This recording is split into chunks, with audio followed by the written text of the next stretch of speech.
RSS के मोहन भागवत ने अपनी विजयदशमी स्पीच में कहा कि भारत में मजहबी इम्बैलेंस हो रहा, मजहबी इम्बैलेंस हो रहा, और बोला कि आबादी पर देखना पड़ेगा। तो मोहन भागवत साहब, आपका खर्जा तो हम रखते नहीं, किसी के माई का लाल का नहीं रखते, तो आपका क्यों रखेंगे? अब आप मेरे को बता दो कि मोहन भागवत साहब ये बोले हैं कि भारत में रिलीजियस इम्बैलेंस हो रहा है, तो हमारे मुल्क में एक चीज है TFR, टोटल फर्टिलिटी रेट, वो 2% हो गया।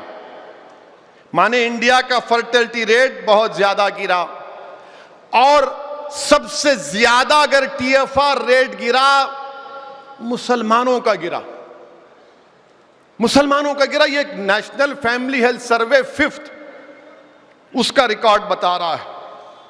अब आप ये बोलते हैं कि रिलीजियस इम्बैलेंस मुल्क के लिए ठीक नहीं है, और मोहन भागवत ने कहा कि कैसे बन गया कोसोवो। मोहन भागवत साहब, हिस्ट्री अगर आप तोड़ मोड़ कर पेश कर रहे हैं तो आपकी गलती है।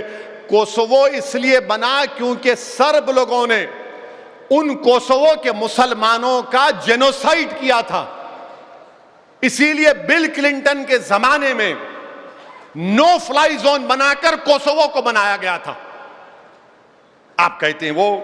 अच्छा, दूसरी बात, मोहन भागवत को बड़ी फिक्र है कि मुसलमानों की आबादी बढ़ रही है, जो गलत है। मैं बता दिया आपको, TFR रेट गिर गया। मगर हम मोहन भागवत से पूछना चाह रहे हैं कि 90 लाख हमारे हिंदू बहनों की औलाद, माने 90 लाख बच्चियां मिसिंग है। 2000 से 2019 कितने? 90 लाख। उसको क्या बोलते हैं अंग्रेजी में? फीमेल फीटसाइड। मालूम हुआ बच्ची आउट। समझे ना? कितने हैं? 90 लाख। ये गवर्नमेंट का फिगर है। 2000 से 2019 तक 90 लाख बच्चियां मिसिंग है। अब आप हमको बताइए, 86.7% है ये। इस पर आप क्यों नहीं बोलते मोहन भागवत साहब? आप बोलिए ना इस पर। अब बोलेंगे तुम क्यों नहीं बोलते? सुनो हम क्या बोलते। आपको मालूम जश्न रहमतुल्लाह अलमीन सल्लल्लाहु अलैहि वसल्लम है। अल्लाह के रसूल सल्लल्लाहु अलैहि वसल्लम ने सारी दुनिया को यह पैगाम दिया कि जब बेटी आती तो बाप उठकर उसका इस्तकबाल करता है।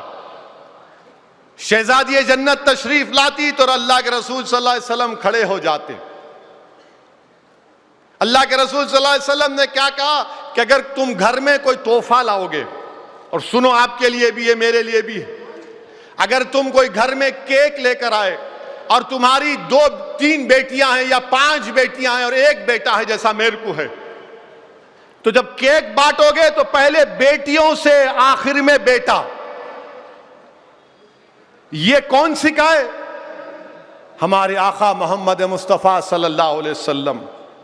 और फिर रसूल अल्लाह सल्लल्लाहु अलैहि वसल्लम ने फरमाया कि जिसने अपनी बेटियों से अच्छा बर्ताव किया, जिसने बल्कि 3 का जिक्र हदीस में आका ने फरमाया कि जो उनको अच्छा पढ़ाएगा, तालीम याफ्ता बनाएगा, नेक बनाएगा, उनकी शादी करेगा, तो आका ने फरमाया कि वो जन्नत में मेरे साथ उंगलियां बताकर कितना करीब रहेगा मेरे साथ। अब कुरान क्या बोलता है? भगवत साहब, आपको दावत दे रहा हूं मैं कुरान की। आप पढ़ लो सूरह इसरा चैप्टर 17 वर्स 31 अल्लाह फरमा रहा है कि अपनी औलाद को इसलिए मत मारो उनको कि तुम उनको खाना नहीं खिला सकते, हम उनको रोजी देंगे, और उनको मारना बहुत बड़ा गुनाह अल्लाह कुरान में कह रहा है। मोहन भागवत साहब, आप बोलो इस बारे में।